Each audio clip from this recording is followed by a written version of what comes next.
room. What's going through your mind? A shock. You know, you think about it. Percy Harvin was a guy you brought in last season. Really a high-priced guy. You give up 3 draft picks for him, first-round pick, a 7th-rounder, and also a 4th-rounder.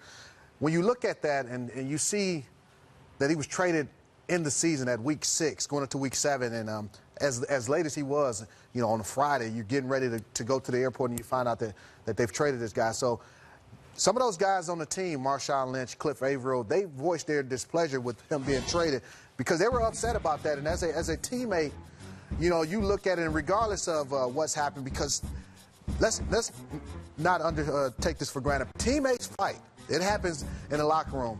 I've been on teams where guys fought. I've fought teammates. Did you win? Yes. Okay. Yeah, I'm undefeated. We fight here. Now, also, I've been on teams where players have refused to go back into ball games. So that's not unusual as well. It doesn't happen often, but it's happened before. But I guess when you look at all those things, add them all together, the fights with the teammates, the issues with the coaching staff, when you add all those things together, and then you talked about the production, which Jason mentioned, you add all those up together, and they lead to him being traded. It's an excellent way to phrase it. Amy, as an executive from both sides, what's your analysis? You know, it never ceases to amaze me that when we hear about trades and player acquisitions and we hear about cap. Men, the salary cap is nothing more than a system of accounting. You've got GAAP accounting, you've got tax accounting, you've got salary cap accounting. It's a system of accounting. What we don't hear about, and we should, is the cash associated. We heard Jason mention it. This is an almost $7 million cost for the remainder of the 2014 season. And what teams need to do is a cost-benefit analysis.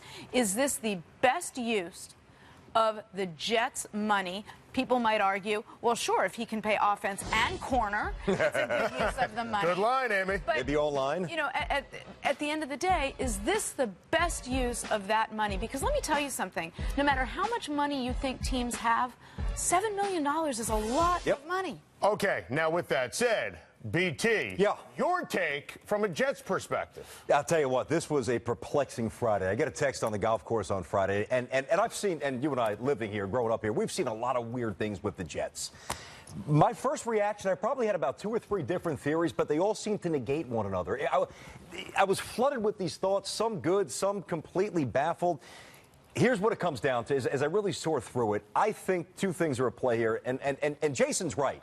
The risk is minimal. Financially, draft choice. And by the way, Idzik's shown no draft acumen, so a 6th rounder or 4th rounder means nothing in my world right now if he's making the picks.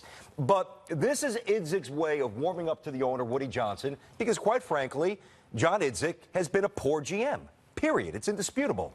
So this isn't about Rex or saving Rex's job. This is about Idzik saving his own behind and also trying to insulate the quarterback that he drafted, Geno Smith, and have a 9-game laboratory to really evaluate him. And if he's not the guy, then you go and you get Mariota or Cook or Jameis Winston. May I ask you a